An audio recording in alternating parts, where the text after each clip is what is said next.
بسم اللہ الرحمن الرحیم. ذرا خاموشی اختیار کریں پلیز.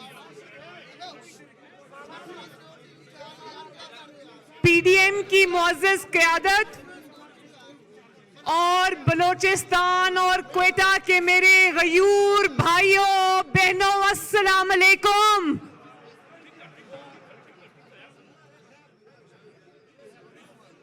پلیز ذرا میں بات کر رہی ہوں پلیز. کوئٹہ کے میرے جمہوریت کے سپاہیوں، پیارے بھائیوں بہنوں بزرگوں، آپ سب کا بہت بہت شکریہ کہ آپ نے بہت محبت اور شفقت سے میرا استقبال کیا. میں تہہ دل سے آپ کی مشکور ہوں.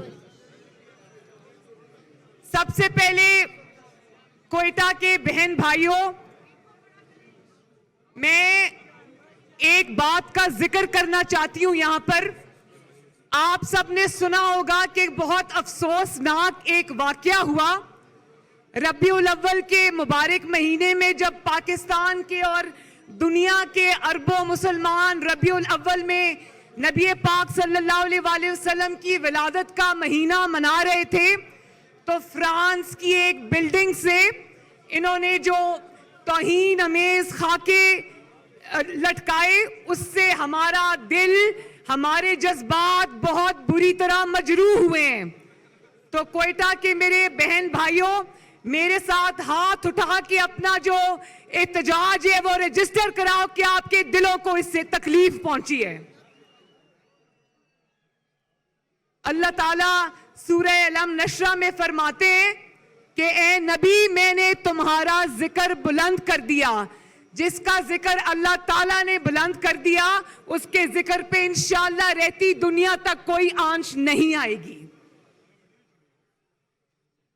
اور دوسری بات یہ کہ ابھی ڈاکٹر عبد المالک صاحب نے ذکر کیا، میرا شکریہ ادا کیا کہ بلوچستان کے کچھ طلباء جن کو مسلم لیگ نون کی حکومت نے پنجاب کی یونیورسٹیز میں اسکالرشپس دیے تھے، حصہ دیا تھا، انہوں نے میرا شکریہ ادا کیا.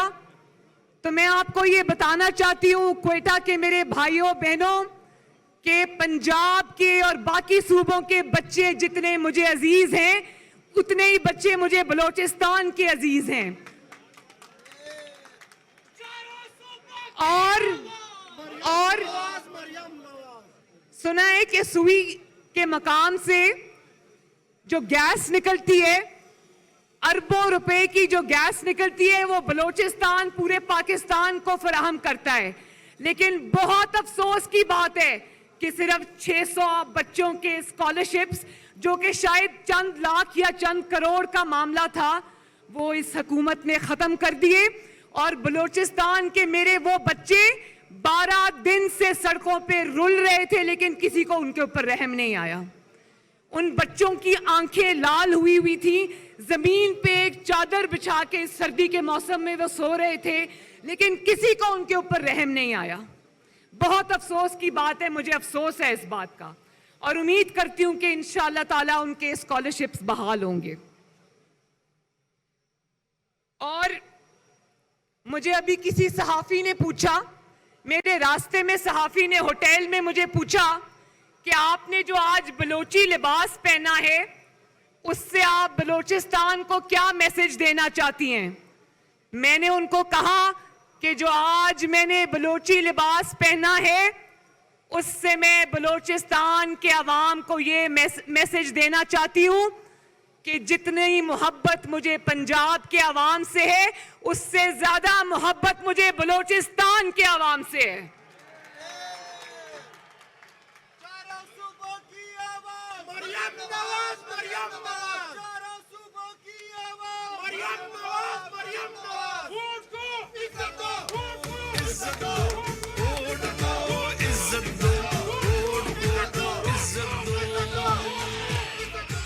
کوئٹہ کے میرے بہن اور بھائیوں، مجھے پتا ہے کہ یہاں سے نوجوانوں کو اٹھا لیا جاتا ہے. مجھے پتا ہے کہ کبھی کبھی ان کی مسخ شدہ لاشیں مل جاتی ہیں اور اکثر وہ ہمیشہ کے لیے لاپتہ اور غائب ہو جاتے ہیں. ابھی جب میں اسٹیج پہ بیٹھی تھی تو ایک روتی ہوئی بچی میرے پاس آئی. ینگ بچی ہے وہ, اس کا نام ہے اسیبہ کامرانی اور وہ کوئٹہ سے تعلق رکھتی ہے. اس کے 3 جوان بھائیوں کو گھروں سے اٹھا لیا گیا اور کئی سال ہو گئے آج تک ان 3 بھائیوں کا کچھ پتہ نہیں ہے. شیم شیم شیم. اور وہ کہتی ہے کہ میرے جو 3 جوان بھائی تھے, اس نے اپنے موبائل فون پہ مجھے ان کی تصاویر دکھائیں. اس نے کہا کہ میرے بوڑھے ماں باپ کا وہ 3 بھائی اکلوتا سہارا تھے اور مجھے آپ نے جیل میں ڈالا, میری آنکھ میں آنسو نہیں آیا. میری ماں وہاں پر مر گئی, میری آنکھ میں آنسو نہیں آیا. میرے باپ کو آپ نے 2 دفعہ جیل میں ڈالا, میری آنکھ میں آنسو نہیں آیا. لیکن آج جب میں نے اس بچی کی بات سنی تو میری آنکھ میں آنسو آئے. شرم کرو, شرم کرو, شرم کرو. اور کہاں ہے وہ بچی؟ ذرا یہ بچی ہے, وہ یہ کھڑی ہے وہ بچی. 3 بھائی اس کے لاپتہ ہیں, 3 بھائی. خدا کا خوف کرو, تمہارے بھی بچے ہیں. ذرا اپنے اوپر اس چیز کو طاری کر کے سوچو کہ کیا گزرتی ہے جب ایک ماں باپ کے 3 بیٹے غائب ہوتے ہیں. مر جائے کوئی تو سکون آ جاتا ہے, لیکن جب آپ کو یہ پتا چلے کہ پتہ نہیں وہ مردہ ہیں یا زندہ ہیں یا وہ کہاں ہیں, تو سوچو ان ماں باپ پر, ان بہن بھائیوں پر کیا گزرتی ہوگی. سوچو. اللہ تعالیٰ کے قہر کو آواز نہ دو. ان کی بد دعا میں اور آسمان میں کوئی حجاب نہیں ہے. خدا کا واسطہ ہے, اللہ تعالیٰ کا واسطہ ہے, ہوش کے ناخن لو. اپنے ہی لوگوں سے ستیلے لوگوں جیسا سلوک مت کرو. اور پھر بلوچستان کے میرے بھائیوں اور بہنوں, ہمیں یہ پتا چلتا ہے کہ یہ لوگ یہ سمجھتے ہیں کوئی کوئٹہ کے عوام کو یا بلوچستان کے عوام کو اپنے نمائندے چننے کا کوئی حق نہیں ہے. ان کو ان کی حکومت, ان کے وزیر اعلیٰ اور ان کے وزراء کا فیصلہ کوئٹہ کے بلوچستان کے عوام نہیں کریں گے, کوئی اور کرے گا. راتوں رات باپ یا ماں کے نام سے ایک پارٹی بنتی ہے اور وہ ایک بچے کو جنم دیتی ہے اور اگلے دن وہی بچہ وزیر اعلیٰ کی کرسی پہ بٹھا دیا جاتا ہے. شیم شیم شیم.